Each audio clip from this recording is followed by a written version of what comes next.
Haleluya. Masih di Way Out dan masih dalam kesaksian kita yang luar biasa dari Bro Sihol. Bro Sihol, tadi kesaksiannya luar biasa sekali. Jadi setelah mencoba mengisi kekosongan yang dirasakan sejak kecil dengan berbagai macam cara yang dipikir tepat, tapi ternyata selama 6 tahun mencari kepenuhan itu tetap tidak bisa terisi, tetap rasa kosong. Nah, akhirnya apa yang dilakukan setelah 6 tahun berusaha mulai dengan coba dengan mohon maaf lakukan hubungan sesama jenis di dalam pergaulan yang mungkin bermacam-macam, apa lagi yang dilakukan?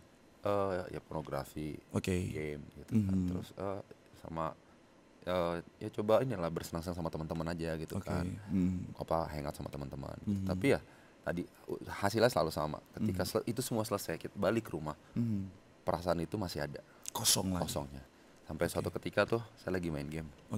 Lagi main game sendirian waktu itu ya di lantai 2 itu cuma satu kamar saya doang. Nah, mama waktu itu udah diubahkan Tuhan, terus dia mau pelayanan, terus dia bilang gini, Hol, mama mau pelayanan dulu ya, gitu kan. Ini mama udah siapin makan siang. Ini di tahun 2010 dan waktu itu entah kenapa, bukan entah kenapa, sekarang sih saya ngerti ya, waktu itu saya juga bingung kenapa. Saya kayak marah dia ngomong kayak gitu, padahal dia nggak susah, nggak berhenti main game, dia nggak susah. Jadi dia cuma bilang udah mama siapin makan siang. Wah, saya langsung ngamuk, saya maki-maki dia lah dari lantai 2, gitu. Tapi dia nggak ngomong apa-apa, dia pergi.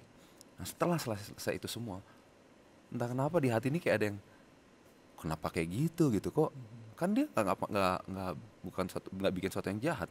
Ya saya mikir kenapa saya jadi kayak gini ya, itu pertanyaan saya muncul di hati saya, kenapa saya jadi kayak begini. Yang pertanyaan kedua muncul, apakah gaya hidup saya itu berkesinambungan, artinya bisa terus saya lakukan sampai saya tua gitu, saya 50, 60. Saya pikir-pikir nggak juga, saya nggak mungkin kayak gini dong, cuma nyari-nyari laki-laki, bertemu, terus hangout sama teman-teman gitu kan. Dan saya kenal ada satu orang, dia orang luar negeri sih, dia gay, dia di usia yang 50 ke atas gitu kayak masih, menurut saya kelakuannya masih kayak remaja. Dan saya kayak apaan sih saya gitu, saya nggak mau kayak gitu. Saya tiba-tiba keinget dia dan saya mau, nggak mau lah di usia segitu masih kayak gitu kelakuannya. Nah pertanyaan yang ketiga begini, kalau tidak ada Tuhan, kalau tidak ada Tuhan, apa artinya penderitaan? Karena kan saya waktu itu ateis. Orang ateis selalu bilang gini, kalau ada Tuhan kenapa ada penderitaan? Nah ini pertanyaan dibalik, kalau tidak ada Tuhan apa artinya penderitaan? Saya mikir benar juga, kalau nggak ada Tuhan artinya penderitaan itu sia-sia. Ngapain manusia menderita? Mendingan kita semua bunuh diri aja, toh nggak ada ujungnya juga, ya kan? Ngapain kita melewati penderitaan ini tanpa ada ujung yang jelas? Jadi saya disadarkan bahwa oh ya ternyata benar ada Tuhan. Dan tiba-tiba habis itu saya kayak bisa melihat semua dosa-dosa saya. Dosa-dosa saya mau ditampilin, dan di situ saya tapi nggak merasakan penghakiman dari Tuhan. Yang saya rasakan justru kayak Tuhan bilang, ayo Sihol, jalan yang kamu jalan saya akan membawa kamu kepada kebinasaan. Ikut aku. Itu yang saya rasakan di hati. Wah terus saya gini, di situ saya mulai merasakan, gila ya, saya ini berdosa, najis, tapi ini ada Tuhan yang kudus yang mau menerima saya. Saya kayak, inilah yang saya cari-cari selama ini.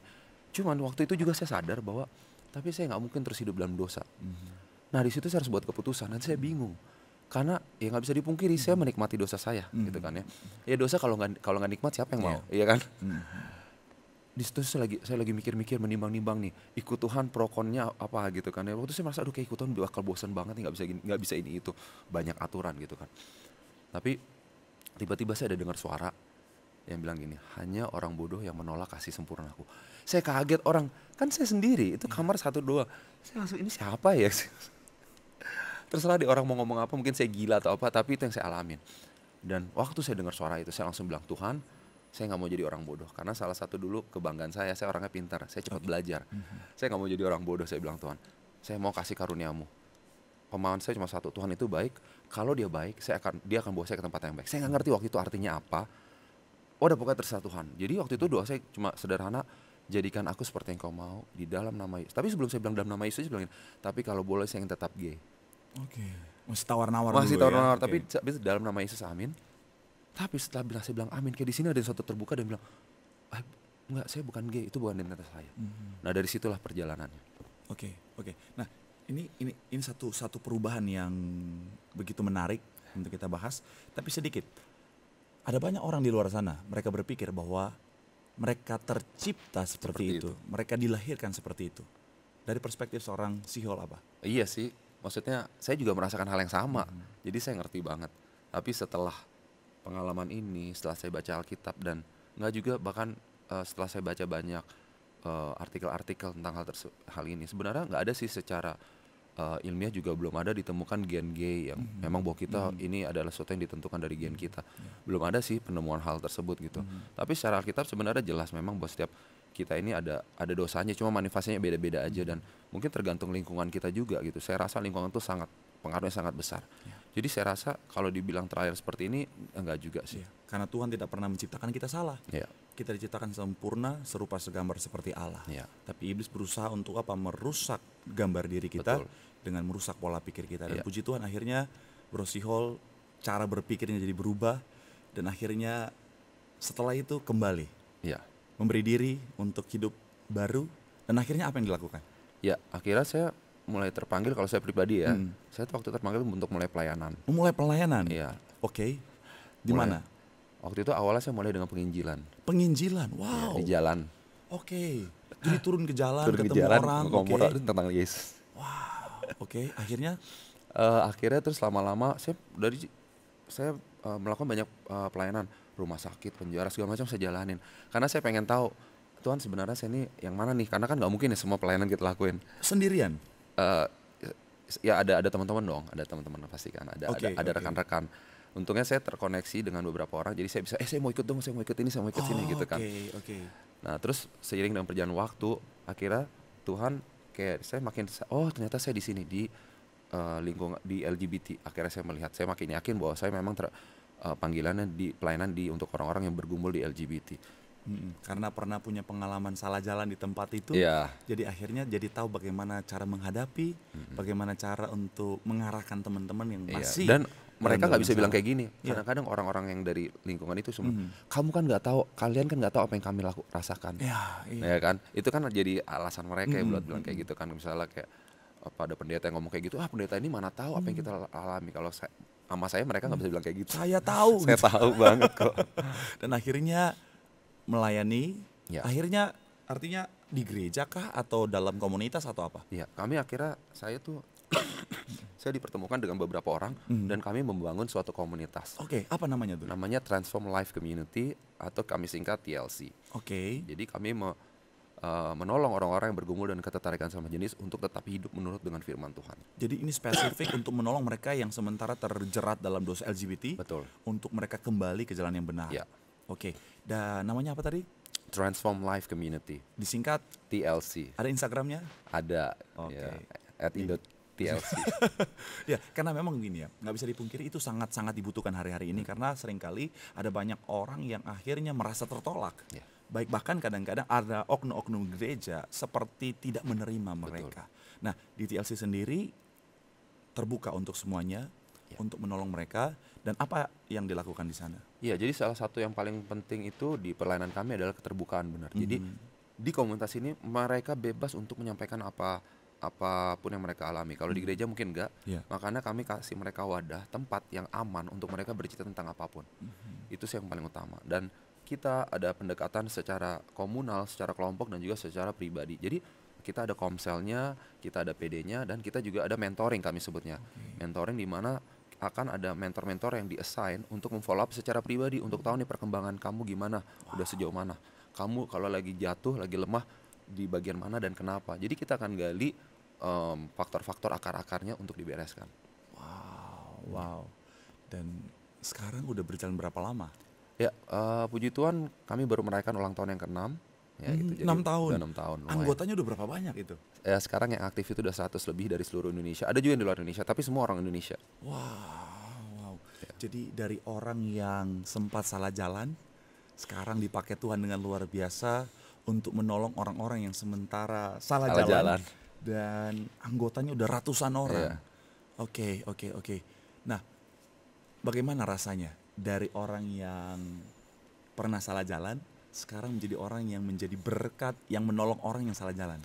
Ya itu yang buah-buah roh itu yang dibilang ya. Oke. Jadi kami selalu bilang bahwa tujuannya itu bukan jadi straight gitu, walaupun ya nggak ada yang mustahil buat Tuhan, tapi kita nggak mau itu. Tapi bagaimana supaya hidup kita berbuah, dan itu yang kita rasakan. Kita punya sukacita, damai sejahtera. Jadi kekosongan yang dulu saya rasakan, itu yang saya dapatkan dengan saya tinggal di dalam Tuhan dan saya berbuah akhirnya. Punya buah-buah roh itu, punya damai sejahtera gitu kan, pengendalian diri gitu kan, kesabaran. Itulah yang akhirnya wah enak banget gitu. Ternyata ini yang selama ini saya cari tuh ini gitu. Jadi kayaknya di dalam Tuhan itu lengkap. Nggak cuman kita disadarkan, tapi kita juga ada tujuan juga yang jelas gitu, ada makna gitu loh.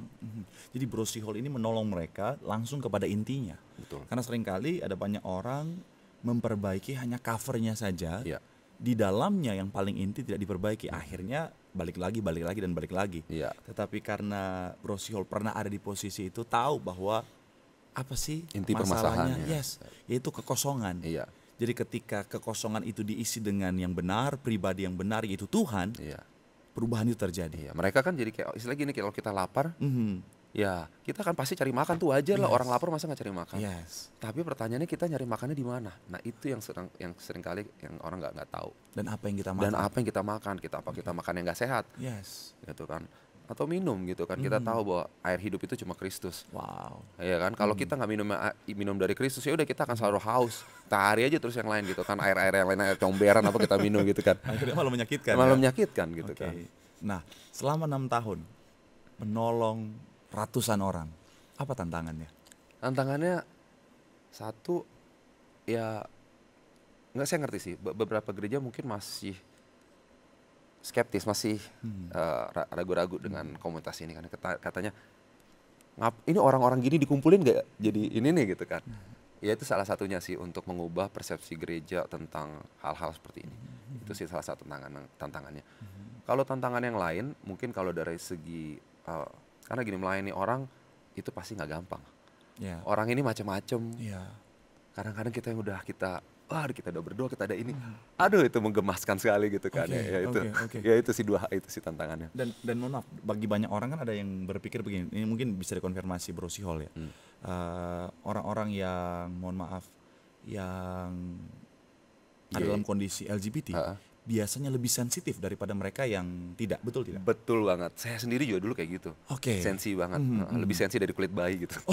Sensitif banget gitu ya. Sensitif Nah, banget, ya. itu kan tidak mudah, artinya salah penanganan sedikit bisa Benar. lecet hatinya. Misalnya nih dia di WA nih, kita balasnya agak lama, itu dia bisa sensi banget. Oke.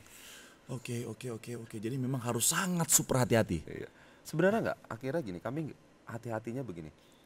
Kami percaya bahwa kadang-kadang beberapa hal konflik itu perlu terjadi supaya dia sadar gitu loh. Kayak misalnya tadi saya bilang, misalnya nggak dibalas, dia kan langsung sensi nih. Iya. Nggak apa-apa, biar dia belajar bahwa dia harus cepat-cepat dibalas kok. Dia harus ngerti bahwa orang tuh juga mungkin lagi ada lupa atau apa gitu.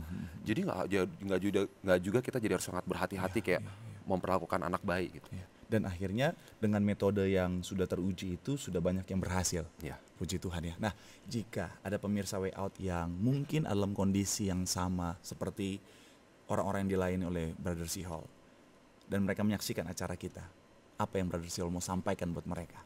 Ya. Ya saya cuma mau bilang bahwa ada harapan sih, dan Tuhan tidak menolak dirimu ya. Mungkin manusia bisa menolak, dan itu yang saya rasakan dulu. Tapi Tuhan gak akan pernah menolak. Tuhan menerima kita apa adanya, tapi tidak membiarkan kita apa adanya.